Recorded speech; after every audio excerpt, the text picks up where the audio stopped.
जय हिंद, जय श्री राम मेरे भाइयों। मैं आपका भाई करण सूरी अक्सर अपने पवित्र श्री कैलाश पर्वत के बारे में पढ़ता रहता हूँ। भाइयों, कुछ ना कुछ अध्ययन करता रहता हूँ, कुछ इन्फॉर्मेशन हमेशा अपने पवित्र श्री कैलाश पर्वत के बारे में कलेक्ट करता रहता हूँ। मेरे भाइयों, कई लोगों द्वारा मैंने सुना है, कई जगह पढ़ा है कि भाई कैलाश पर्वत पर चढ़ाई करना मतलब इम्पॉसिबल है, नामुमकिन है। कई पर्वतारोहियों के ये बयान दर्ज हैं कि भाई हम जब कैलाश पर्वत पर चढ़ाई करना हमने शुरू किया तो कुछ अलग ही प्रकार के पशु आके हमारा रास्ता रोक देते हैं। जिस प्रकार के हमारे नंदी जी हैं उस तरह का उन्होंने मतलब बयान किया कि इस तरह के कुछ पशु आके हमारा रास्ता रोक देते हैं तो असंभव हो जाता है। कुछ पर्वतारोहियों ने जिद कारण कैलाश पर्वत पर चढ़ाई करने का प्रयास किया। आज तक उनका कुछ पता नहीं है, कहाँ गए, कोई उनकी खोज खबर नहीं मिल पाई। तो ऐसा भी कहा जाता है। कुछ लोग कहते हैं भाई वो कैलाश पर्वत पर समय बहुत ही तेज़ी से बीतता है।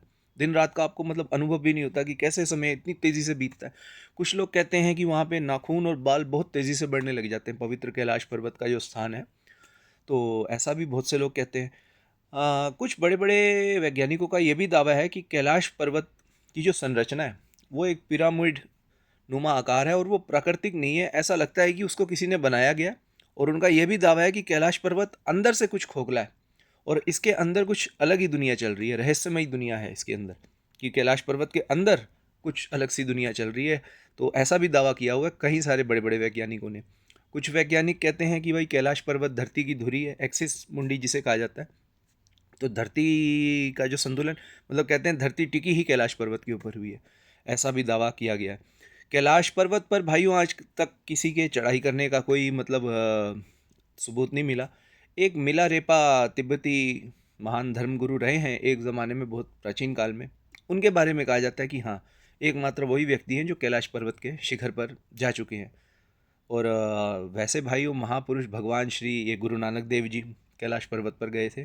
भगवान गौतम बुद्ध भी कैलाश पर्वत पर गए थे। और आम हम जैसे इंसानों का तो खैर वहाँ जाने का वो बनता ही नहीं, क्योंकि हम लोग तो उतने सिद्ध है ही नहीं। तो इन दो महापुरुषों को, भगवान ही है ये, अपने गौतम बुद्ध और श्री गुरु नानक देव जी, इनका जिक्र मिलता है कि इन्होंने कैलाश मानसरोवर इन्होंने दर्शन किए हुए हैं। तो मेरे भाइयों, कैलाश पर्वत तो रहस्यों से मतलब भरा पड़ा है। मैं आज तक कैलाश मानसरोवर यात्रा पर नहीं जा सका। आशा करता हूँ कभी आगे जीवन में महादेव का बुलावा आएगा तो ज़रूर जाएंगे।